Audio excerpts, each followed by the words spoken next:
सवाल जहर का नहीं था, वो तो मैं पी गया। तकलीफ लोगों को तब हुई जब मैं फिर भी जी गया।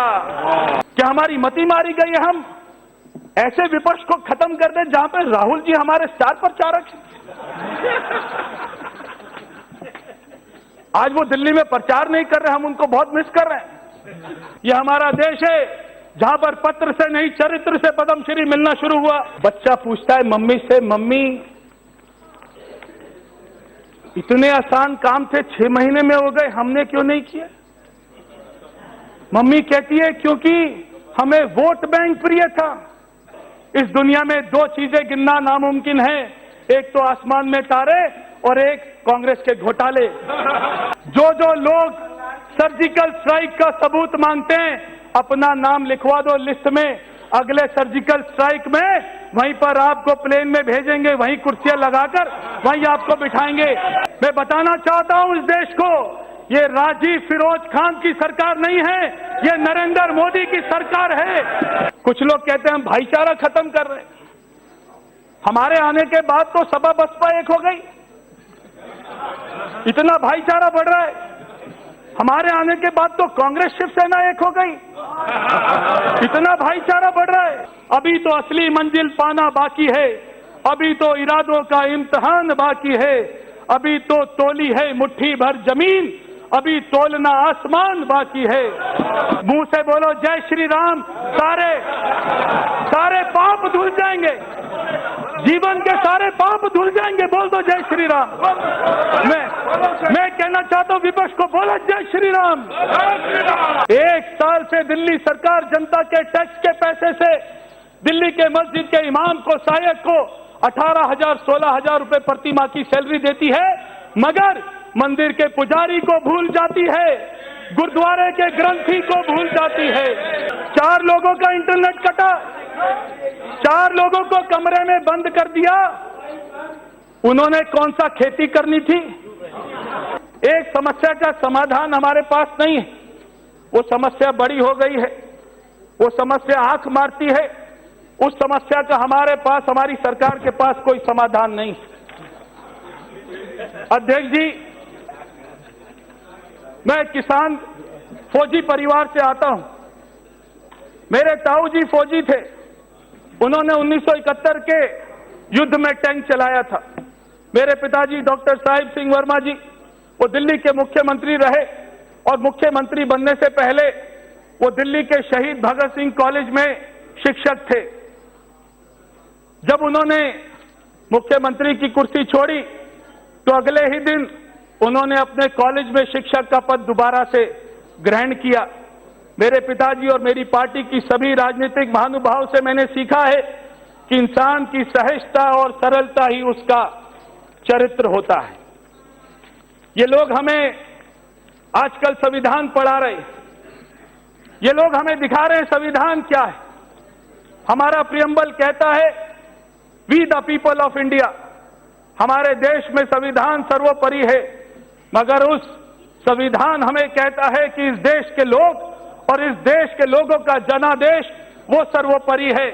हमने देखा है इसी विपक्ष को, जब इनकी सरकार थी, इन्हीं के नेता अपने ऑर्डिनेंस की कॉपियां वो सरे चौक पर उसको फाड़ा करते थे। तब इनका संविधान कहां चला गया था? जब 1984 में सिखों को मारा जा रहा था, उनका कत्लेआम किया जा रहा था, तो ये संविधान कहां था? आज ये हमें संविधान की भाषा पढ़ा रहे हैं। शायद इन्होंने संविधान नहीं पढ़ा, ये संविधान उस कॉन्स्टिट्यूट असेंबली के हर सदस्य के साइन उसमें थे, उसमें इनके नेता नेहरू जी के भी साइन थे, तो उसमें सरदार पटेल जी के भी साइन थे, तो उसमें आपकी पार्टी के भी नेता थे और उसमें सरदार पटेल जी के भी साइन थे, उसमें डॉक्टर अंबेडकर जी के भी साइन थे। मैं उस संविधान की कॉपी लेकर आया हूं जो उसकी ओरिजिनल कॉपी है, और वो आज ये सदन को मैं दिखाना चाहता हूं। इन्होंने हमारे देश में भगवान श्री राम को एक धर्म के साथ जोड़ दिया। हमारे देश में भगवान श्री राम का नाम लेना, इनको लगता था कि हम लोग कम्युनल हो गए, ये सेक्युलर कम्युनल का हमें पाठ पढ़ाने लग गए थे। मैं दिखाना चाहता हूं, ये वो संविधान की ओरिजिनल कॉपी है जिसको बाद में नेहरू जी ने इस चित्र को निकाल दिया था। ये वो संविधान की कॉपी है। इसमें पार्ट 3 में फंडामेंटल राइट्स के ऊपर में ये भगवान श्री राम, उनके साथ में माता सीता और ये भैया लक्ष्मण का चित्र, ये ओरिजिनल डॉक्टर अंबेडकर जी ने इसको पास किया, उस पूरी कॉन्स्टिट्यूट असेंबली ने इसको पास किया। क्या ये संविधान भी आज कम्युनल हो गया है? क्या आप इसको भी कम्युनल कहेंगे? इसके बाद में पार्ट 4 में जहां पे directive principle of state policy के बारे में बताया, वहां पर यहां पर श्री कृष्ण और अर्जुन जी जो उनको गीता का पाठ दे रहे हैं, उनका चित्र दिया गया है। इसको भी आप लोगों ने इस चित्र को हमारे संविधान से निकाल दिया। उसके बाद में मैं दिखाना चाहता हूं हमारे संकट मोचन पार्ट 8 में हमारे हनुमान जी, उनका चित्र यहां पर दिया गया है। क्या ये संविधान भी कम्युनल हो गया? ये संविधान समानता की बात करने वाला, मगर इस देश में जो 55 साल सरकार चली, वो जब विकास की बात करती थी तो कश्मीर उसमें नहीं होता था। जब वो विकास के बारे में योजना बनाती थी तो नॉर्थ ईस्ट को छोड़ देती थी, नक्सलवाद पैदा होता था, आतंकवाद पैदा होता था। ये सारी नक्सलवाद, आतंकवाद की जड़ें आपकी सरकार में इस देश में पसरी हैं। ये मैं आपको कहना चाहता हूं। हमारे देश के नौजवान इसको देखें और समझें कि ये चित्र हमारे उस समय के महापुरुषों ने संविधान में क्यों डाले। ये चित्र कोई धर्म को प्रतीक नहीं करता। भगवान श्री राम मानवता का संदेश देते हैं। भगवान श्री राम हमें सिखाते हैं हमें अपने जीवन में कैसे आदर्शों का पालन करके आगे बढ़ना है। जब से हमारी सरकार बनी है तब से इतना दुख हो रहा है इनको। जिसके मन में होता है कोई कुछ बोल देता है हमारे प्रधानमंत्री जी को। ऐसा कोई दिन नहीं गया जिस दिन उन्होंने हमारे प्रधानमंत्री जी को अपशब्द ना बोले हो। हमारे प्रधानमंत्री जी को देशद्रोही बोलते हैं। इन्होंने हमारे प्रधानमंत्री जी को साइकोपैथ बोला, हिटलर बोला, जनरल डायर बोला, मौत का सौदागर बोला। ऐसे घिनौने इल्जाम आपने हमारे प्रधानमंत्री के ऊपर लगाए। सवाल ऐसे घिनौने इल्जाम, सवाल जहर का नहीं था, सवाल जहर का नहीं था, वो तो मैं पी गया। तकलीफ लोगों को तब हुई जब मैं फिर भी जी गया। आपको ये तकलीफ होती है कि हम इतना अपशब्द बोलते हैं, इतना गाली देते हैं, फिर भी देश की जनता 303 सीट हमें दे देती है। इसलिए आपको तकलीफ होती है। चलो मान लिया हम बुरे हैं, मगर 303 सीट आए हैं तो आप कितने बुरे हैं? कांग्रेस के पास तो केवल 52 सीट आई हैं। हम 303 में इतने बुरे हैं तो आप 52 में कांग्रेस कितनी बुरी है, और 22 सीटों में टीएमसी कितनी बुरी है, और 1 सीट में आम आदमी पार्टी कितनी बुरी है। जब हम 303 सीट में इतने बुरे हो गए, हमारे देश में हमारे देश के लोग अब शब्द बोल रहे हैं, और आज पूरी दुनिया हमारे भारत के प्रधानमंत्री को सम्मान दे रही है, उनका हाईएस्ट सिविलियन अवार्ड दे रही है। यूएन ने, यूनाइटेड नेशन ने, बिल गेट्स ने, रशिया ने, साउथ कोरिया ने, यहां तक कि मुस्लिम देशों ने भी हमारे प्रधानमंत्री नरेंद्र मोदी जी को हाईएस्ट सिविलियन अवार्ड दिया है। सऊदी अरब ने दिया, बहरीन ने दिया, यूएई ने दिया, और हमारे देश के लोग हमारे प्रधानमंत्री जी को अपशब्द बोल रहे हैं। कुछ लोग कहते हैं कि हम विपक्ष को खत्म करना चाहते हैं। क्या हमारी मति मारी गई? क्या हमारी मति मारी गई है? हम ऐसे विपक्ष को खत्म कर दें जहां पर राहुल जी हमारे स्टार प्रचारक हैं। आज वो दिल्ली में प्रचार नहीं कर रहे, हम उनको बहुत मिस कर रहे हैं। हम ऐसे विपक्ष को कभी खत्म नहीं करेंगे। कुछ लोग कहते हैं हम भाईचारा खत्म कर रहे हैं। हमारे आने के बाद तो सपा बसपा एक हो गई, इतना भाईचारा बढ़ रहा है। हमारे आने के बाद तो कांग्रेस शिवसेना एक हो गई, इतना भाईचारा बढ़ रहा है। हमारे आने के बाद तो कांग्रेस आम आदमी पार्टी ने दिल्ली में सरकार बनाई, इतना भाईचारा बढ़ रहा है। हमारे आने के बाद ममता जी और दिल्ली के मुख्यमंत्री दोनों भाई बहन आपस में मिल गए, इतना भाईचारा बढ़ रहा है। हमारे आने के बाद में ममता जी और वामपंथी स्टेज पर हाथ मिला रहे हैं, गले मिल रहे हैं, इतना भाईचारा बढ़ रहा है। जो कल तक एक दूसरे की शक्ल नहीं देखते थे, जो कल तक एक दूसरे की शक्ल देखना पसंद नहीं करते थे, आज वो मंच पर ऐसे हाथ पकड़ रहे, 20-20, 30-30 सारे इकट्ठे हो गए मोदी जी के लिए। मगर ये देश की जनता सर्वोपरि है, ये देश का जनादेश सर्वोपरि है। उन्होंने आपको जवाब दे दिया 2019 के चुनाव में। मेरा ये सारे देश से प्रश्न है और आज इस संसद से भी प्रश्न है कि हमने हमारी आजादी के मोल को चुकाया? क्या हमने हमारे शहीदों के सपनों का भारत बनाया? आजादी के 70 सालों में कई सरकारें आई, कई सरकारें गई। आरोप लगता रहा ये सरकार उस प्रांत की है, ये सरकार अमीरों की है, ये सरकार गरीबों की है। ये गरीबी का नारा देकर एक परिवार 4-4 पीढ़ियां उसकी चुनाव लड़ रही है। मैं कहना चाहता हूं, हमारी सरकार नरेंद्र मोदी जी की सरकार ना कोई धर्म की है, ना कोई प्रांत की है। ये सरकार सभी की है, सभी धर्मों की है, सभी प्रांत की है, सभी समाज की है। जहां हमारी सरकार ने एक तरफ हम बुलेट ट्रेन लेकर आए तो वहां पर दूसरी तरफ हमने गांव में बिजली का तार भी पहुंचाया। जहां पर एक तरफ हमने डिजिटल इंडिया का नारा दिया तो वहीं पर दूसरी तरफ परंपरागत कृषि विकास का भी नारा दिया। एक तरफ हमने नौजवानों को स्किल इंडिया का नारा दिया, उनको तैयार किया, और दूसरी तरफ हमने अपने बुजुर्गों को पेंशन सुविधा उपलब्ध कराई। एक तरफ हमने स्मार्ट सिटीज पे काम किया तो दूसरी तरफ दिल्ली में 1731 अनाधिकृत कॉलोनियों को पास किया। एक तरफ हम राम मंदिर बनाने पर जोर देते हैं तो दूसरी तरफ हर गरीब के घर में शौचालय हो, इस पर भी जोर देते हैं। एक तरफ जहां हमने राष्ट्रवाद की बात करी तो वहीं दूसरी तरफ भारत को विश्व की 5वीं सबसे बड़ी अर्थव्यवस्था बनाने का काम किया। एक तरफ हमने दलित और पिछड़े वर्गों को उनका आरक्षण 10 साल के लिए बढ़ा दिया तो दूसरी तरफ आर्थिक रूप से जरूरतमंद लोगों को 10% का आरक्षण दिया।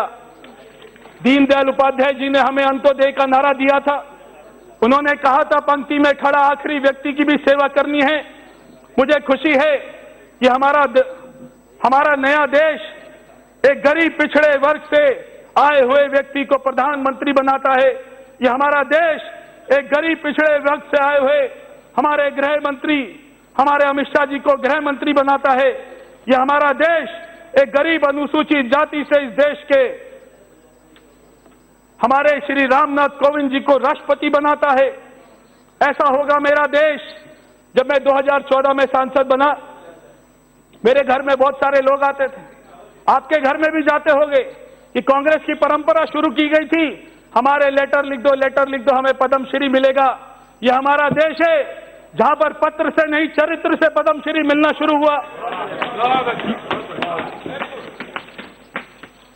कर्मण्ये वाधिकारस्ते मा फलेषु कदाचन, अर्थात कर्म करे जाओ, फल की चिंता मत करो।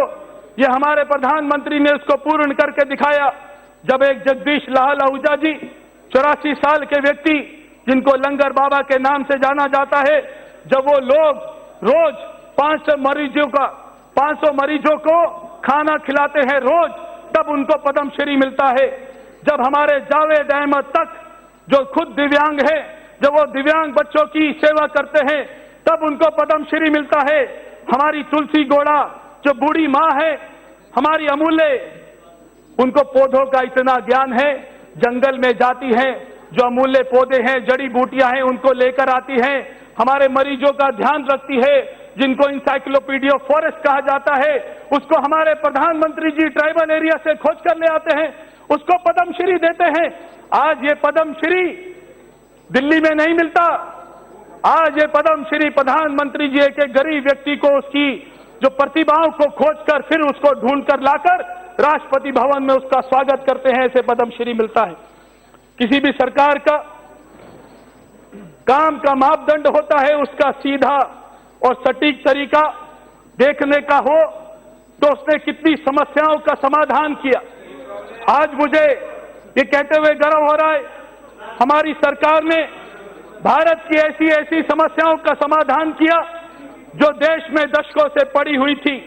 अगर इस सरकार की सबसे बड़ी कोई खासियत है तो वो है इस सरकार की निर्णायकता, वो है इस सरकार की फैसले लेने की क्षमता। हमारे देश के प्रधानमंत्री श्री नरेंद्र मोदी जी हों या हमारे गृह मंत्री श्री अमित शाह जी हों, आज मैं स्वर्गीय अरुण जेटली जी को भी याद करना चाहता हूं, जिन्होंने जीएसटी को, हमारे देश को जीएसटी जैसा रिफॉर्म दिया।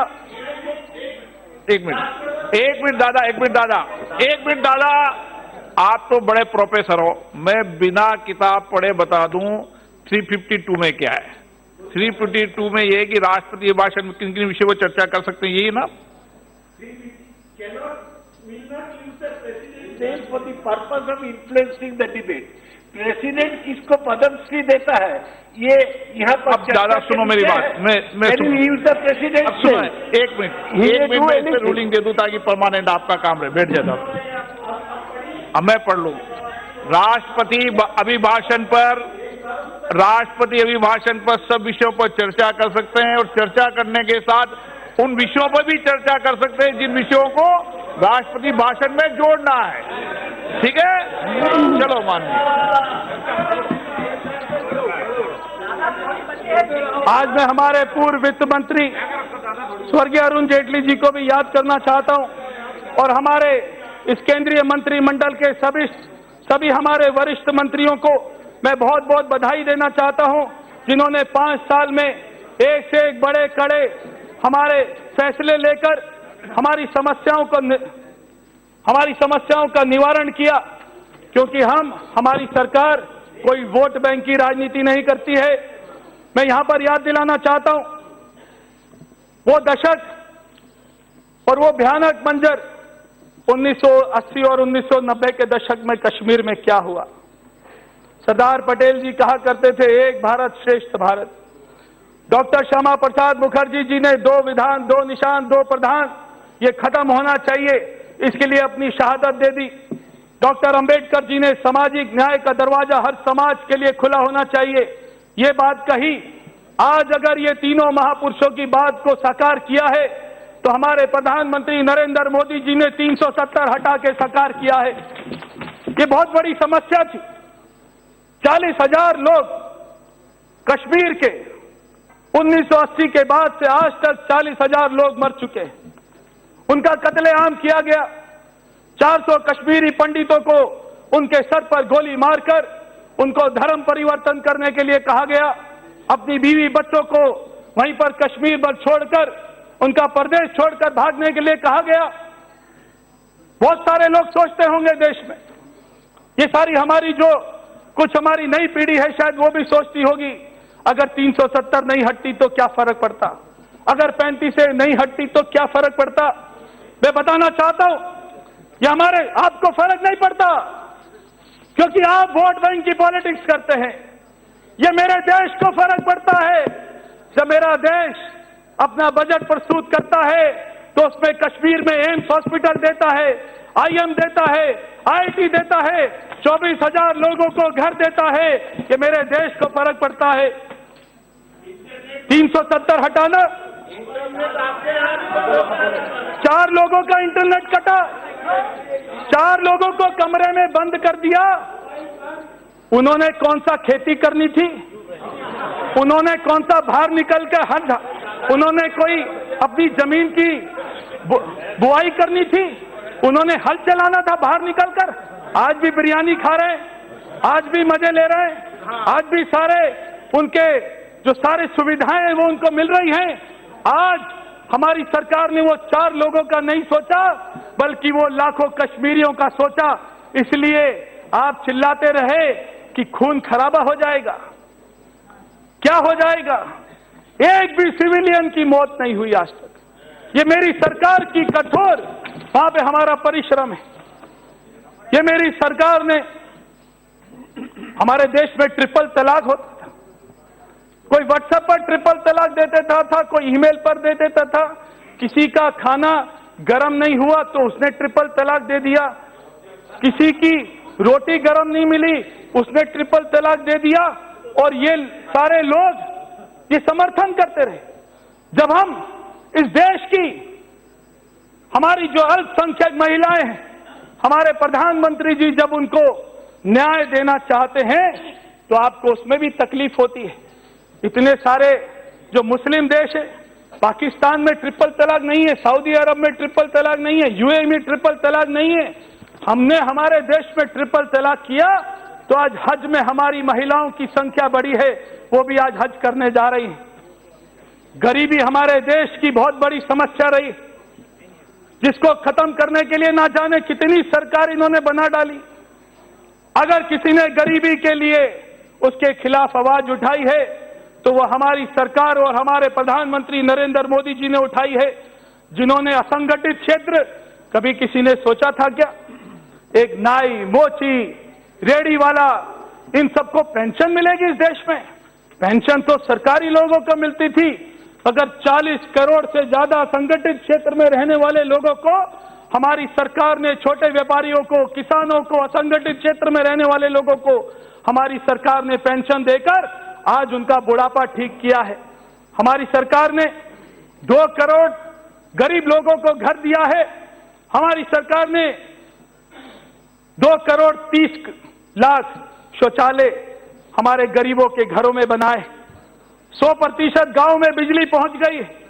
किसान सम्मान निधि 6,000 रुपया किसान के खाते में जा रहा है।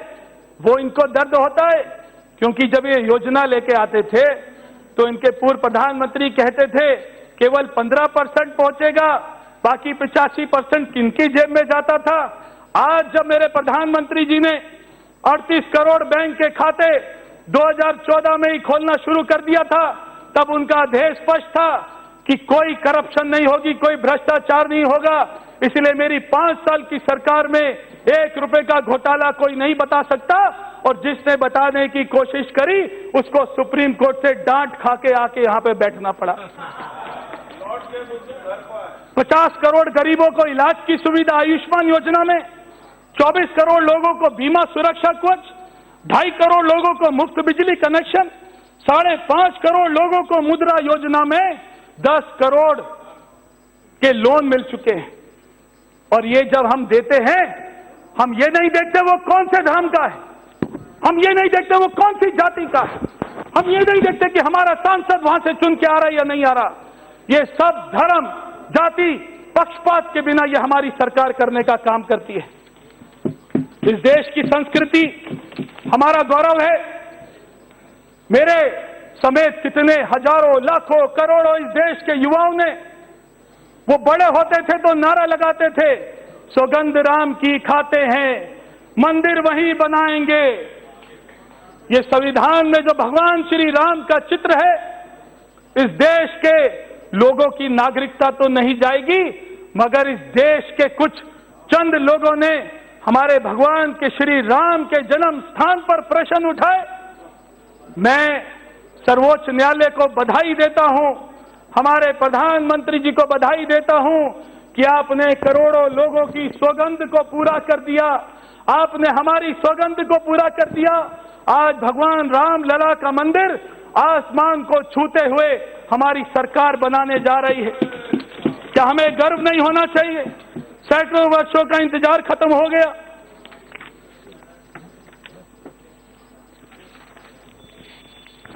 बच्चा पूछता है मम्मी से, मम्मी इतने आसान काम थे 6 महीने में हो गए, हमने क्यों नहीं किया?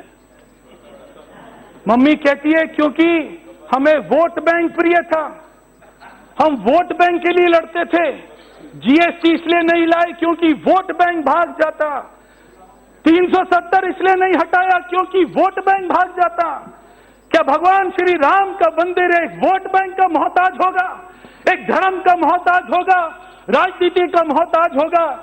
आज मुझे फक्र है कि हमारे सर्वोच्च न्यायालय ने जहां पर भगवान राम का मंदिर बनाने को कहा, वहां पर अल्पसंख्यक समुदाय के लिए भी उनको भी जमीन देने का काम किया।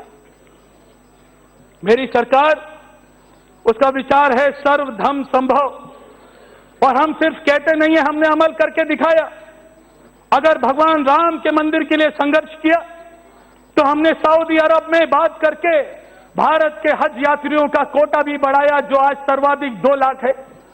अगर हमारे देश में योगी जी की सरकार में ऐतिहासिक कुंभ मेले का आयोजन हुआ तो वहीं हमने गुरु नानक देव जी के 550वें प्रकाश उत्सव को भी धूमधाम से मनाया। अगर हमारी सरकार में करतारपुर साहिब कॉरिडोर पर काम होना शुरू हुआ तो वहीं सुल्तान लोधी को भी हेरिटेज टाउन और स्मार्ट सिटी का हमने दर्जा दिया।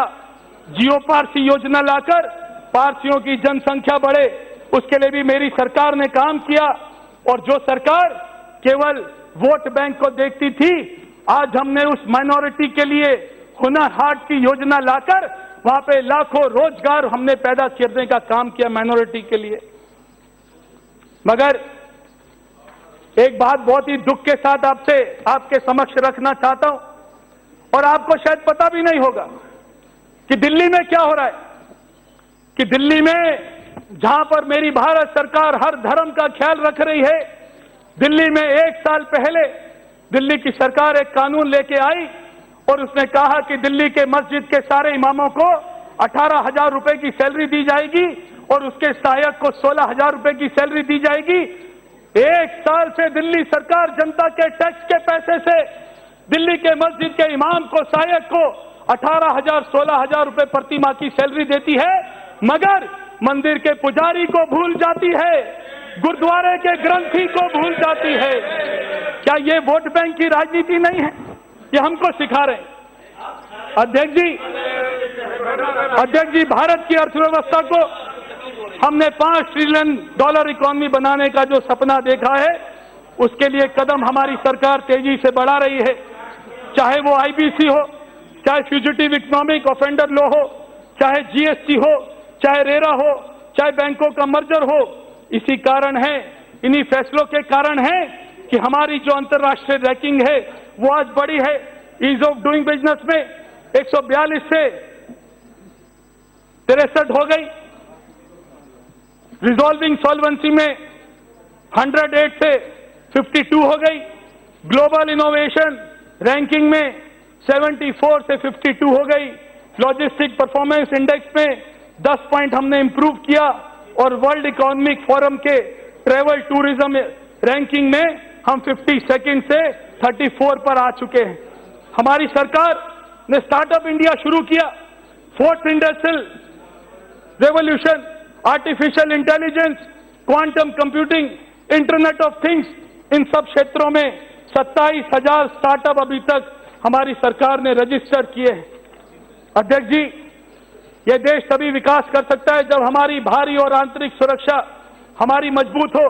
चाहे हमारे पड़ोसी देश का मामला हो, चाहे हमारे आंतरिक हमारी सुरक्षा का मामला हो, आज उसी का हमारी सरकार के फैसलों का नतीजा है कि नक्सलवाद पिछले 5 सालों में कम हुआ। 2016 में जहां पर 1048 घटनाएं हुई, आज 2019 में वो घटनाएं घटकर 339 पर आ गई। और हम नॉर्थ ईस्ट इंसर्जेंसी की बात करें तो अभी हाल ही में कई ऐतिहासिक समझौते हुए, जैसे बोडो समझौता हुआ, बरो समझौता हुआ, नागालैंड में भी हमारा पीस प्रोसेस चल रहा है। ये अखंड भारत की कल्पना है। अध्यक्ष जी, मैं 7 वर्ष का था, 1984 में मेरा 1977 का जन्म है। मैं 7 वर्ष का था, सुबह उठा तो मैंने देखा सड़कों पर आग लगाई जा रही है, हजारों सिखों का कत्लेआम किया जा रहा है, सबको टायर उनके गले में डालकर मारा जा रहा है। मैं बड़े गौरव से कह सकता हूं, मेरी सरकार ने एसआईटी बनाई, उन्होंने पुराने केस खुलवाए और आज जो वो सिखों के जो कातिल हैं 1984 के, मेरी सरकार के कार्यकाल में आज वो जेल की हवा खा रहे हैं, वो आज सलाखों के पीछे पहुंच गए हैं। मैं ये गर्व के साथ कह सकता हूं। अध्यक्ष जी, मैं देश की राजधानी से आता हूं। दिल्ली एक ऐसा शहर है दिल्ली एक ऐसा शहर है जहां पर हमारे किसी भी जिले का शायद ही कोई व्यक्ति हो जो दिल्ली में ना रहता हो, इसलिए हम इसको मिनी इंडिया कहते हैं। मगर जब दिल्ली की सरकार अपनी जिम्मेदारियां भूल जाती है तो वहीं भारत सरकार ने अपनी जिम्मेदारियों को देखा और उसका पूरा करने का निर्णय लिया। एयर पोल्यूशन हमारे लिए सबसे बड़ी समस्या है। जब आप दिल्ली में आते हैं तो आप भी उसको देखते हैं, आपको भी खांसी होती है, दिल्ली को भी खांसी हो रही है। पहले एक को होती थी, आज पूरे दिल्ली को हो रही है। अध्यक्ष जी, हमारी सरकार ने बजट में नेशनल क्लाइमेट एक्शन प्लान लागू करके उसको प्रायोरिटी बेसिस पर हर कदम उठाया है। हमारी सरकार ने दिल्ली में ईस्टर्न वेस्टर्न पेरिफेरल रोड बनाकर हजारों ट्रक जो वहां से आते थे, आज उनको बाहर निकालने का काम किया, उससे पोल्यूशन खत्म हुआ। हमारी सरकार ने सफर एयर क्वालिटी इंडेक्स बनाकर और उज्ज्वला योजना में हजारों लाखों देश की महिला और दिल्ली की महिलाओं को मुफ्त में गैस का कनेक्शन देकर उनके जो शरीर में जो सारी बीमारी होती थी और जो दिल्ली में धुआं होता था उसको भी खत्म करने का काम किया। दिल्ली में 1731 अनाधिकृत कॉलोनी जो आज तक 40 साल में किसी ने पास नहीं करी।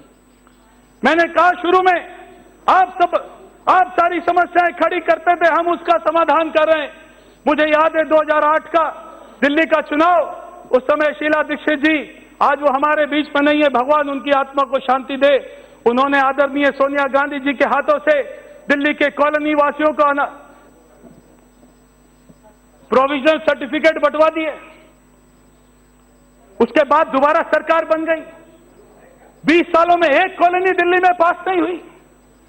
आज मैं फख्र के साथ कह सकता हूं, दिल्ली के लोग जो आपके संसदीय क्षेत्र से भी आते हैं, आज उनके ऊपर जो ये तलवार लटकी रहती थी उसको हटाने का अगर किसी ने काम किया तो हमारे देश के प्रधानमंत्री नरेंद्र मोदी जी ने किया। उन्होंने धर्म नहीं देखा किसका घर पास हो रहा है, उन्होंने हर धर्म जाति के लिए ये काम किया। और एक बहुत बड़ा उपहार उन्होंने कॉलोनी वासियों को दिया जब उन्होंने कैपिटल गेन टैक्स को, जो किसी गरीब आदमी ने 1 लाख रुपए का घर खरीदा और वो अगर आज वो उसकी कीमत 40 लाख 30 लाख हो गई है, उसके ऊपर जो 30% का कैपिटल गेन टैक्स लगता है वो भी मेरी सरकार ने माफ करके एक एक गरीब, एक एक मकान वाले को 5-5 लाख रुपए का उपहार दिया, उसका ये टैक्स माफ किया। पिछले 5 सालों में दिल्ली में जहां पर मेट्रो 4 को दिल्ली सरकार 2.5 साल तक अटका कर बैठी रही, वहीं मेरी सरकार ने मेट्रो फेज 4 को पास करके 116 किलोमीटर हमारी सरकार ने मंजूरी देने का काम किया। इसी संसद में जब दिल्ली में राष्ट्रपति शासन था, यहां पर जो उस समय के सदस्य थे उनको याद होगा, दिल्ली में राष्ट्रपति शासन था, दिल्ली का बजट देश की संसद में पढ़ा गया था।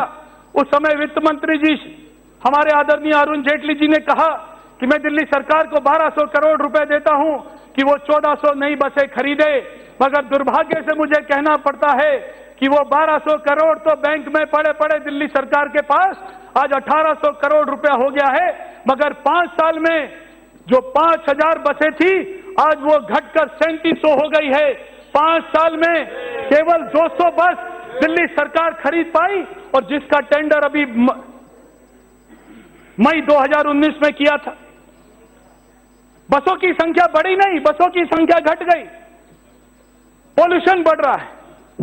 हमारी यमुना को आप जब भी वहां पर जाकर देखते होंगे, यमुना की हालत क्या है, वहां पर देखते होंगे। हमारे जाकर गुजरात में जो साबरमती नदी के ऊपर में रिवर फ्रंट हमारी सरकार ने बनाया, उस समय मुख्यमंत्री रहे आदरणीय श्री नरेंद्र मोदी जी ने बनाया। हम भी ऐसा ही रिवर फ्रंट दिल्ली में यमुना नदी के ऊपर में बनाएंगे, ये मैं आपको विश्वास दिलाता हूं।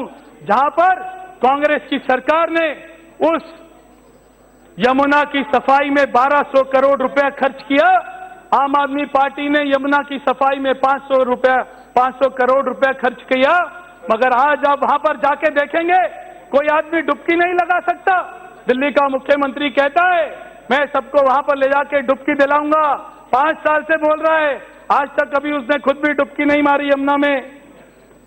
उसने, हमारे देश की सरकार ने कहा 2024 तक इस देश के प्रत्येक नागरिक को हम साफ पानी की सुविधा देंगे। मुझे दुख होता है, शीला दीक्षित जी के समय में दिल्ली में 400 टैंकर चलते थे, आज दिल्ली में 500 टैंकर चलते हैं। दिल्ली में सीवर लाइन नहीं है, कॉलोनी में पानी की लाइन नहीं है। ये भारत की राजधानी है। 21वें नंबर पर दिल्ली में अभी जो हमने देखा इंडेक्स में, अभी जो 21 राज्यों का सर्वे हुआ उसमें दिल्ली में सर्वाधिक जहरीला पानी दिल्ली में पाया गया। दिल्ली के लोग जहरीला पानी पीने को मजबूर हो रहे हैं, मगर किसी को चिंता नहीं है। जब प्रधानमंत्री जी ने कहा कि 2024 तक हम जब देश बोलते हैं तो दिल्ली भी आता है, तो दिल्ली को भी हम 2024 तक हर घर में नल से जल देंगे और स्वच्छ जल देंगे, ये हमारी सरकार ने कहा। मैं कहना चाहता हूं, लोग हमारे ऊपर कह रहे हैं क्या क्या प्रधानमंत्री जी को बोला। दिल्ली का मुख्यमंत्री प्रधानमंत्री जी को बोलता है और मैं उनके ठीक शब्द बता रहा हूं। आई कोट, मोदी ने पाकिस्तानियों के साथ सेटिंग कर रखी है। मोदी ने आतंकवादियों के साथ सेटिंग कर रखी है। कुछ लोग कहते हैं कि मोदी राष्ट्रवादी है, मोदी देशभक्त है, मगर मोदी से बड़ा देशद्रोही कोई नहीं है। ये दिल्ली का मुख्यमंत्री कहता है। जिस पार्टी को जनादेश मिला, जिसको देश की जनता ने 303 सीट जिताकर भेजा, दिल्ली का मुख्यमंत्री कहता है वो प्रधानमंत्री जो अपनी दिवाली सियाचिन में जवानों के साथ मनाता है, वो प्रधानमंत्री जिसके नाम से हमारे पड़ोसी देश कांप जाते हैं, जिसके देश में घुसकर हम सर्जिकल स्ट्राइक करते हैं, उस प्रधानमंत्री के बारे में एक दिल्ली का मुख्यमंत्री कहता है कि उसने पाकिस्तानियों के साथ सेटिंग कर रखी है। इससे बड़ा देशद्रोह कोई हो सकता है क्या? जब सर्जिकल स्ट्राइक होती है, जब हमारा देश की सेना सर्जिकल स्ट्राइक करती है, तो जब हमारे देश की सेना सर्जिकल स्ट्राइक करती है तो दिल्ली का मुख्यमंत्री सबूत मांगता है कि कहां सर्जिकल स्ट्राइक हुई। मैं कहना चाहता हूं मेरी सरकार को और मेरी भारतीय सेना को भी मैं कहना चाहता हूं, जो लोग सर्जिकल स्ट्राइक का सबूत मांगते हैं, अपना नाम लिखवा दो लिस्ट में। अगले सर्जिकल स्ट्राइक में वहीं पर आपको प्लेन में भेजेंगे, वहीं कुर्सियां लगाकर वहीं आपको बिठाएंगे। जो लोग सर्जिकल स्ट्राइक का सबूत मांगते हैं,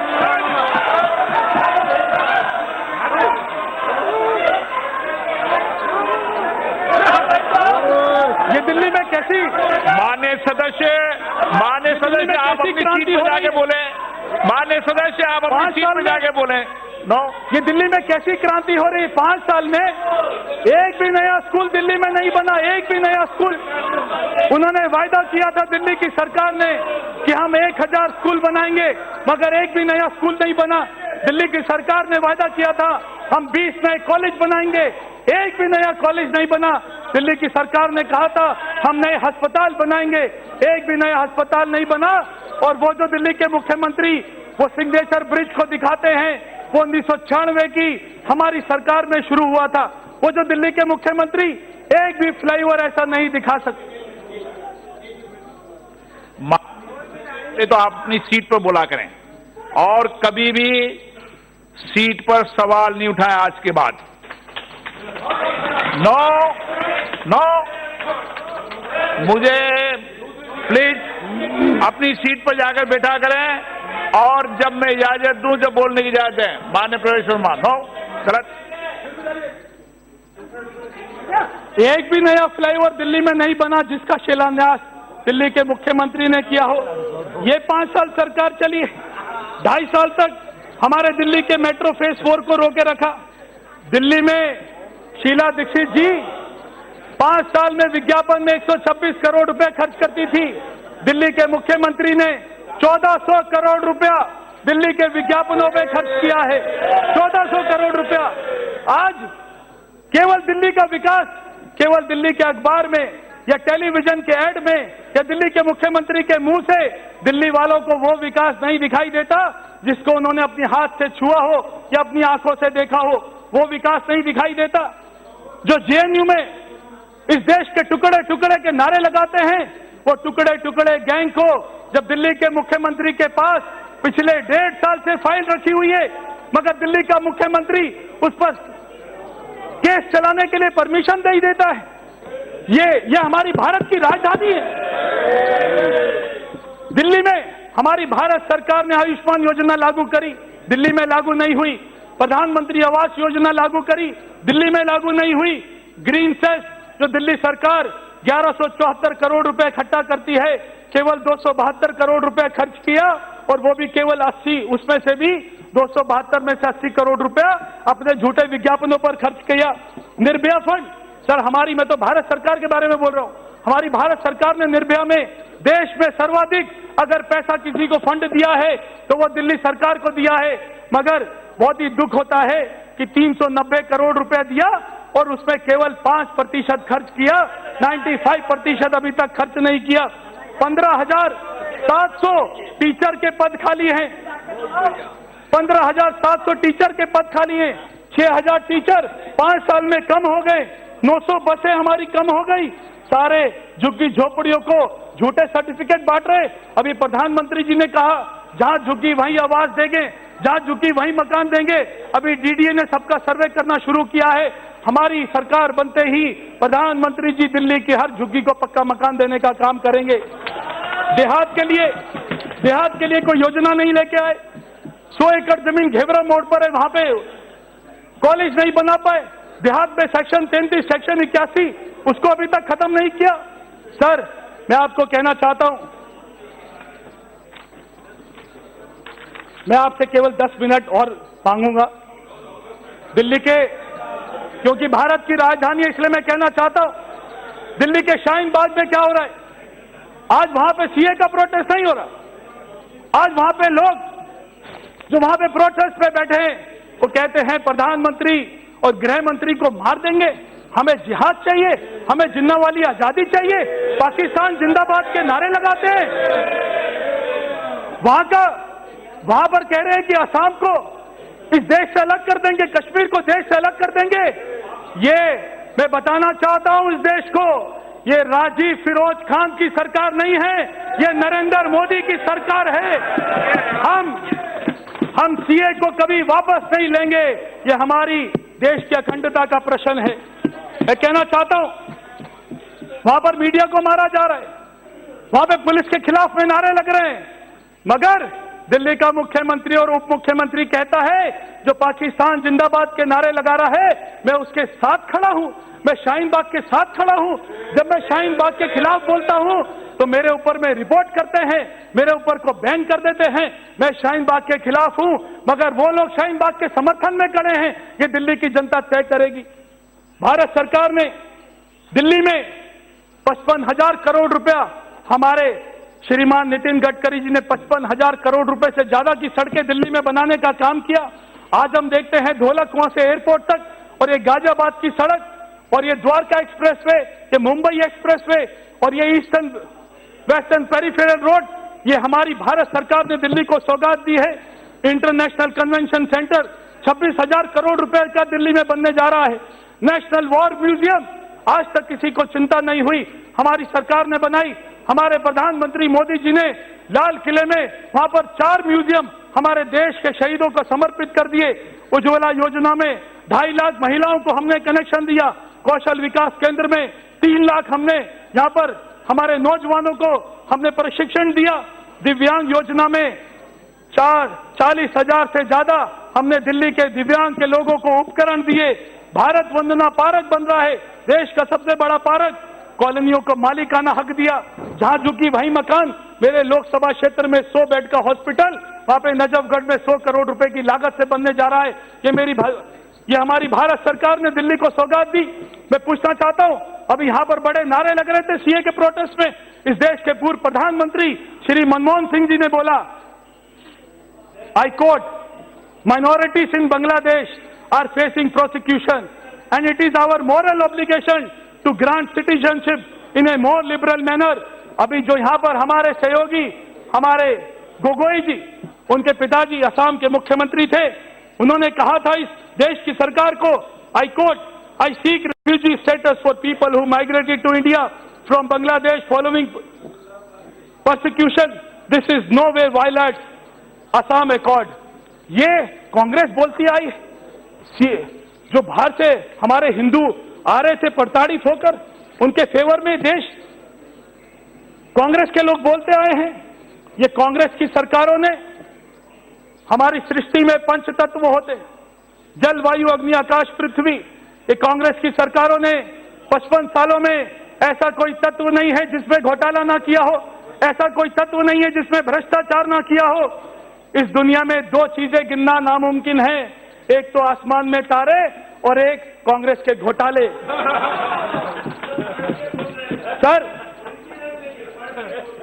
सर बहुत ही दुख होता है, बहुत ही दुख होता है कि विपक्ष हमारी सरकार का ऐसे विरोध करता है, यूएन में जाके विरोध करता है। पाकिस्तान के मंत्री यूएन में जाकर बोलते हैं, हमारे भारत के किसी नेता का बात को कोट करके बोलते हैं। क्या उनको ये समझ नहीं आता है कि वो ऐसा करके हमारे देश के ऊपर में उनके पक्ष को कितना कमजोर कर रहे हैं, हमारे देश की अखंडता को कितना कमजोर कर रहे हैं। पाकिस्तान का एक मंत्री ट्वीट करता है और कहता है मोदी जी को दिल्ली का चुनाव हराना है। ये वो ट्वीट करकर आज क्या पाकिस्तान ये फैसला लेगा कि वो हमारे देश के कोई भी चुनाव को कैसे प्रभावित करे, हमारे मोदी जी को हराए? मोदी मैडनेस है, इसीलिए 2014 में देश के लोगों ने मोदी मैडनेस में हमारी सरकार बनाई। देश में मोदी मैडनेस है, इसलिए 2019 में देश के लोगों ने 303 सीट देकर मोदी मैडनेस को हमारी यहां पे सरकार बनाई। मैं सर आखिर में ये बोलना चाहता हूं, ये बहुत विद्वान है, मैं इनके जैसा विद्वान नहीं हूं। भगवान आपको सद्बुद्धि दे, मगर आज में जियो। जो हो चुका है उसकी चिंता क्यों करते हो? उसका आप नहीं बदल सकते कुछ भी, और जो होने वाला है 2024 में भी मोदी जी की सरकार बनेगी, उसका भी आप कुछ नहीं कर सकते। इसलिए आज में जियो। दादा खुश हो कि राम का मंदिर बन रहा है, मुंह से बोलो जय श्री राम, सारे पाप धुल जाएंगे, जीवन के सारे पाप धुल जाएंगे। बोल दो जय श्री राम। मैं कहना चाहता हूं विपक्ष को, बोलो जय श्री राम। जय श्री राम कोई धर्म नहीं है, जय श्री राम हमारी संस्कृति का प्रतीक है। बोलो विपक्ष एक होकर जय श्री राम, बोलो जय श्री राम। दादा बोलो मुंह से, सारे पाप धुल जाएंगे। बोल दो जय श्री राम। सर मैं खत्म कर रहा हूं।